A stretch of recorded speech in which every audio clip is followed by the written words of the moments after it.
ሰላም አላችሁ። ወደ ዛሬው ጥልቅ ውይይታችን እንኳን በሰላም መጣችሁ። ሰላም። ዛሬ በጣም ወሳኝ በሆነ ርዕስ ላይ ነው አብረን የምንቆየው።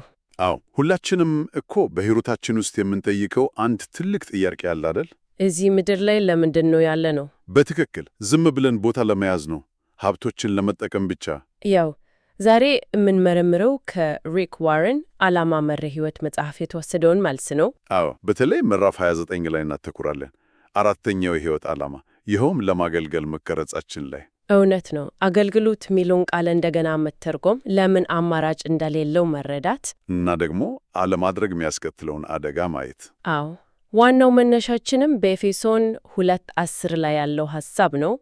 እግዚአብሔር አስቀድሞ ያዘጋጀልንን በጎ ሥራ እንድንሠራ በክርስቶስ ኢየሱስ ተፈጥረናል የሚለው። በጣም ጥሩ። እሺ፣ እንግዲያው ከመጀመሪያውን ጀምር። መጽሐፉ የሚጀምረው ብዙ ሰዎች የሚያስቡትን ነገር ሙሉ ለሙሉ በሚገለበት ሐሳብ ነው። አዎ፣ በአገልግሎት አድነን ነገር ግን ለአገልግሎት ድነናል ይላል። ይሄ እኮ በጣም ትልቅ ለውጥ ያመጣል በአስተሳሰብ ላይ። በፍጹም ብዙ ሰው በጎ ሥራ በመስራት ወደ እግዚአብሔር መቅረብ እንደሚቻል ነው የሚያስበው። ይሄ ግን ሂሳቡን ይገለብጠዋል። በትክክል ዋናው ቁም ነገር የመነሻውን አቅጣጫ መቀየሩ ነው። አገልግሎት ምንጀምረው አንድ ነገር ለማግኘት ሳይሆን አንድ ነገር ስለተሰጠን ነው። እንደ ምላሽ ማለት ነው። ልክ ነው። መዳን በብቃታችን ሳይሆን በእግዚአብሔር ጸጋ የተገኘ ነጻ ስጦታ ነው ይላል። በውድ ዋጋ ተገዝታችኋል የሚለውም እኮ ይሄኑ ነው። ስለዚህ አገልግሎት ከጥፋተኝነት ስሜት ወይም ከፍርሃት የሚመንጭ አይደለም። በጭራሽ ግዴታም አይደለም። ይልቁንስ ለተደረገልን ነገር በምስጋናና በደስታ የምንሰጠው ምላሽ ነው። ይህም አገልግሎትን ከሸክምነት ወደ መብትነት ይቀይረዋል ማለት ነው። የምስጋና መግለጫ ነው። እውነት ነው። ግን እዚህ ላይ አንድ ጥያቄ አለ። አንድ ሰው በልብ ውስጥ ለማገልገል ምንም አይነት ፍላጎት ከሌለውስ? ይሄ በጣም ወሳኝ ነጥብ ነው። ሐዋርያው ዮሐንስ እርስ በርስ ያለን ፍቅር ከሞት ወደ ሕይወት እንደተሻገርን ያረጋግጣል ይላል። እና መጽሐፉ ይህንን ሲተነት ነው። እውነተኛ መንፈሳዊ ለውጥ ያጋጠመው ልብ ሌሎቹን ለመርዳት እና ለማገልገል መፈለጉ አይቀርም ነው ይለው። ስለዚህ ፍላጎቱ ከሌለ የልብ ለውጡ መከሰቱን መጥራጠር ተገቢ ነው። እንደዛ ነው የሚያስቀምጠው። እንደ መንፈሳዊ የጤና መለኪያ አድርገን ልናየው እንችላለን። ገብቶኛል። እሺ፣ ለማገልገል ያለን ፍላጎት የዳነ ልብ ምልክት ከሆነ ቀጣዩ ጥያቄ ማን ነው የሚያገለግለው የሚለው ነው። አዎ፣ አገልጋይ የሚለውን ቃል ስንሰማ ሁላችንም አእምሯችን ውስጥ የሚመጣው የቤተ ክርስቲያን መሪ፣ ፓስተር ወይም የሙሉ ጊዜ አገልጋይ ነው። ልክ።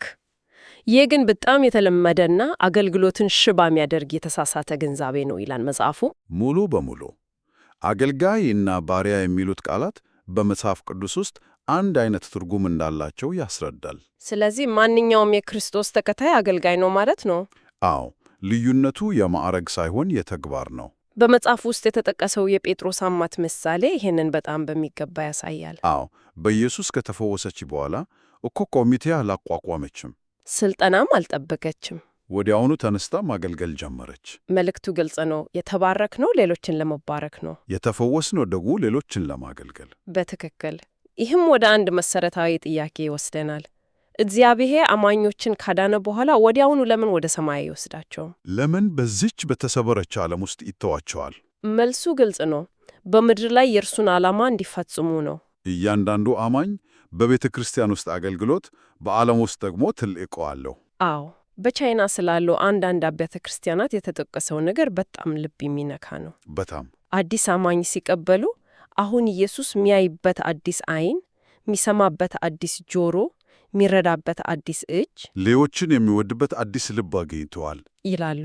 እኛ በምድር ላይ የእርሱ እጆችና እግሮች ነን የሚለውን ሐሳብ ከዚህ በላይ መግለጽ አይቻልም። በፍጹም። ይህም ማለት እያንዳንዳችን አስፈላጊ ነን ማለት ነው። ይህ ደግሞ ቤተ ክርስቲያን ከክርስቶስ አካል ጋር ወደምትነጻጸርበት ሐሳብ ይወስደናል አይደል? አዎ፣ ሁላችሁም የክርስቶስ አካል ናችሁ፣ እያንዳንዳችሁም የዚያ አካል ብልቶች ናችሁ ይላል። ይህ ዝም ብሎ የአእምሮ ዘይቤ አይደለም፣ ተግባራዊ እውነት ነው። እውነት ነው። እስቲ ይህንን የአካል ምሳሌ ትንሽን መርምረው። እስቲ አስበው፣ ጉበታችን አንድ ቀን ጠዋት ተነስቶ ደከመኝ፣ ከዛሬ ጀምሮ ለራሴ ብቻ ነው የምኖረው ቢል ምን ሊፈጠር ይችላል? ሌላውን አካል ማገልገል አቆማለሁ ቢል መላው ሰውነት እኮ ነው የሚታመመው፣ በመጨረሻም ይሞታል። ጉበቱ ራሱም አብሮ ይሞታል። ልክ እንደዛ ነው። መጽሐፉ የሚለው ዛሬ ብዙ አብያተ ክርስቲያናት የሞቱት አባላቶቻቸው ለማገልገል ፈቃደኛ ባለመሆናቸው ነው ይላል። ተመልካች ብቻ ሲበዛ አካሉ ይዳከማል። መንፈሳዊ ሸማቾች ብቻ ሲኖሩ አካሉ ይሰቃያል። ይህ በትልቁ ደረጃ ሲታይ በጣም ትርጉም ይሰጣል። ግን በተግባር ብዙ ሰው እኔ የማደርገው ነገር እኮ በጣም ትንሽ ነው ብሎ ያስባል። አዎ፣ ብዙም ለውጥ አያመጣም የሚል ስሜት ትልልቅ አገልግሎቶችን እያየ ራሱን ያናናቃል። ይህ በጣም ወሳኝ ጥያቄ ነው። መጽሐፉ ትንሽ የሚባል አገልግሎት እንደሌለ በማስረዳት ነው ይህንን የሚመለሰው። በመጠን እና በአስፈላጊነት መካከል ምንም ግንኙነት የለም ነው የሚለው። በፍጹም። የሚጠቀመው ምሳሌ በጣም ደስ ይላል።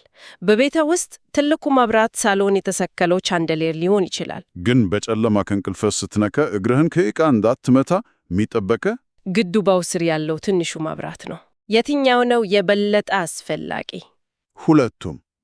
ጠቀሜታ የሚለካው በታዋቂነት ሳይሆን በተግባራዊነት ነው። ይሄ በጣም ኃይለኛ ሐሳብ ነው። ስለዚህ እንዲያንዱ አገልግሎት ዋጋ አለው። ምክንያቱም ሁሉም እርስ በርስ የተያዙ ናቸው። ኢየሱስ ራሱ ለመገልገል እንጂ እንዲገለገልበት አልመጣም ካለ አገልግሎት አማራጭ ሳይሆን የክርስቲያን ሕይወት ልብ ነው ማለት ነው። በትክክል። ይህ ደግሞ ባለማገልገል ስለሚመታው አደጋ ወደሚያስረዳው ነጥብ ይወስደናል። አዎ፣ ዝም ብሎ መቀመጥ ጉዳት የለውም ብሎ ማሰብ ስህተት ነው። በጣም ትልቅ ስህተት ነው። አገልግሎት አለመስጠት የሚያስከትለው መንፈሳዊ ጉዳት አለ። መጽሐፉ ሁለት በጣም ጠንካራ አባባሎችን ይጠቀማል። አንደኛው ያለ ተግባር የሚቀር ግንዛቤ ወደ ድብረት ይመራል ይላል። ሁለተኛው ደግሞ ያለ አገልግሎት የሚደረግ ጥናት ወደ መንፈሳዊ መቀዛቀዝ ይመራል። ሁላችንም ይህንን የምናውቀው ይመስለኛል። ብዙ እናጠናለን፣ እንሰማለን፣ እናውቃለን። ነገር ግን በተግባር ካላዋልነው ውስጣችን ባዶ እንደቀረ ይሰማናል። እውነት ነው። እዚህ ላይ የገሊላን ባህርና የሙት ባህርን ማነጻጸር በጣም ይረዳል። አዎ፣ ሁለቱም ከዮርዳኖስ ወንዝ ውሃ ይቀበላሉ። ነገር ግን የገሊላ ባህር ሕይወት አለው። ምክንያቱም ውሃ ተቀብሎ መልሶ ወደ ታች ይለቀዋል። አዎ፣ ሁልጊዜ በእንቅስቃሴ ላይ ነው። ሙት ባህር ግን ውሃ ይቀበላል እንጂ በፍጹም ወደ ውጭ አይሰጥ። በዚህ ምክንያት የቆመ ጨዋማና ሕይወት አልባ ነው። ይህ ማለት ያለማቋረጥ የምንቀበልና የማንሰጥ ከሆነ ልክ እንደ ሙት ባህር መንፈሳዊ ሕይወታችን ይሞታል ማለት ነው። በትክክል። ይህ ደግሞ ከመንፈሳዊ ብስለት ጋር በቀጥታ ይገናኛል። መጽሐፉ እንደሚለው ብስለት በራሱ ግብ አይደለም። ብስለት ለአገልግሎት ነው። ልክ ለማደግ የምንማረው መልሰን ለመስጠት ነው። የበሰለ የክርስቶስ ተከታይ የእኔን ፍላጎት ማን ያሟላልኛል ከሚለው ጥያቄ ውጦ የማንን ፍላጎት ላሟላ እችላለሁ ብሎ መጠየቅ ይጀምራል። ይህ በጣም ትልቅ የአስተሳሰብ ለውጥ ነው። በጣም ትልቅ። አብዛኛው ሰው ወደ አንድ ቦታ ሲሄድ የሚያስበው ይሄ ቦታ ምን ይሰጠኛል? እንዴት ይጠቅመኛል? የበሰለ አስተሳሰብ ግን እኔ ለዚህ ቦታ ምን ላበርክት ይችላለሁ ብሎ ይጠይቃል። አዎ። እና ይህ ሁሉ ደግሞ ከዘላለም ይታ ጋር ይገናኛል አይደል? አዎ። ወደ መጨረሻውና ወሳኙ ነጥብ ስንመጣ ይህ ሁሉ ከዘላለም ጋር እንዴት እንደሚገናኝ እናያለን። መጽሐፉ በሕይወታችን መጨረሻ በእግዚአብሔር ፊት ስለምንቆምበት የግምገማ ጊዜ ይናገራል። በዚያን ጊዜ የምናቀርባቸው ሰበቦች በሙሉ ከንቱ ይሆናሉ። ሥራ በዝቶብኝ ነበር፣ የራሴ ግቦች ነበሩ፣ በሥራና በመዝናናት ተጠምቼ ነበር። እነዚህ ሁሉ ተቀባይነት አይኖራቸውም። ይህ በጣም ከባድ ሐሳብ ነው። ኢየሱስ ሕይወቱን ሊያድን የሚፈልግ ሁሉ ያጣታል። ስለ እኔና ስለ ወንጌል ሲል ሕይወቱን ሚያጣ ግን ያገኛታል ያለው ትምህርት በወንጌላት ውስጥ 5 ጊዜ መደገሙን መጽሐፉ ይጠቅሳል። ይህ ማለት ሳያገለግሉ መኖር እውነተኛ ሕይወት ሳይሆን እንዲሁ በሕይወት መቆየት ብቻ ነው ማለት ነው። እውነት ነው። እውነተኛ ሕይወት የሚገኘው ራስን በመስጠት ነው። ታዲያ ይህንን አውቀን እንኳን ብዙዎቻችንን ወደ ኋላ የሚከለከለን ምንድን ነው? ብዙ ጊዜ ሰበቦች ናቸው። እኔ ብቁ አይደለሁም፣ እኔ ይሄ ችግር አለብኝ፣ እኔ እንደ ሌሎች አይደለሁም የሚሉ። አዎ። እንግዲያው ይህንን ትልቁን ሰበብ እናፈርሰው። መጽሐፉ ይህንን ጉዳይ ለመፍታት በእግዚአብሔር አገልግሎት ላይ የዋሉ ነገር ግን ጉድለት የነበረባቸውን የመጽሐፍ ቅዱስ ሰዎች ዝርዝር ያቀርባል። ይህ ዝርዝር በጣም አስገራሚና አበረታች ነው። በጣም መጽሐፉ የሚለው አብርሃም አርጅቶ ነበር፣ ሙሴ ኮልታፋ ነበር፣ ጌዲዮን ደሃ ነበር፣ ዳዊት ከባድ የቤተሰብ ችግሮችና የግል ኃጢአት ነበረበት፣ ኤርምያስ በድብረት ይሰቃያል ነበር ይባላል። ጴጥሮስ ግልፈንተና ችኩል ነበር፣ ጳውሎስ ደካማ ጤንነት ነበረው፣ ጢሞቴዎስ ደግሞ አይናፋር ነበር። ዝርዝሩ ይከተላል። ይህ ዝርዝር የሚነግረን አንድ ግልጽ ነገር አለ። እግዚአብሔር የሚጠቀመው ፍጹም የሆኑ ሰዎች አይደለም። ፍጹም ያልሆኑ ሰዎችን ተጠቅሞ ፍጹም የሆነውን ሥራውን ይሠራል። ስለዚህ ዋናው ጥያቄ ችሎታ አለኝ ወይ ሳይሆን ፈቃደኛ ነኝ ወይ የሚለው ነው። ሰበብ ማቅረብን ማቆም ያስፈልጋል ይላል መጽሐፉ። በትክክል ሕይወታችንን ለአንድ ነገር እንሰጣለን። ጥያቄው ለምን ነገር ነው የምንሰጠው የሚለው ነው። ለሙያ፣ ለስፖርት፣ ለዘና፣ ለሀብት፣ እነዚህ ሁሉ ዘላቂ ፋይዳ የላቸውም። እውነት ነው። እውነተኛ ትርጉምና ፋይዳ የሚገኘው እግዚአብሔር በፈጠረልን ዓላማ ውስጥ ስንኖር ነው። ይህም ሌሎቹን ማገልገልን ይጨመራል።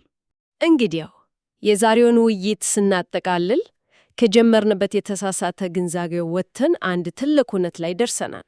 አገልግሎት አማራጭ ሳይሆን የሕይወታችን ዓላማ መካከል ነው። አዎ፣ የእያንዳንዱ ሰው በራሱ መንገድ እንዲያበረክትና እንዲያገለግል ተጠርቷል።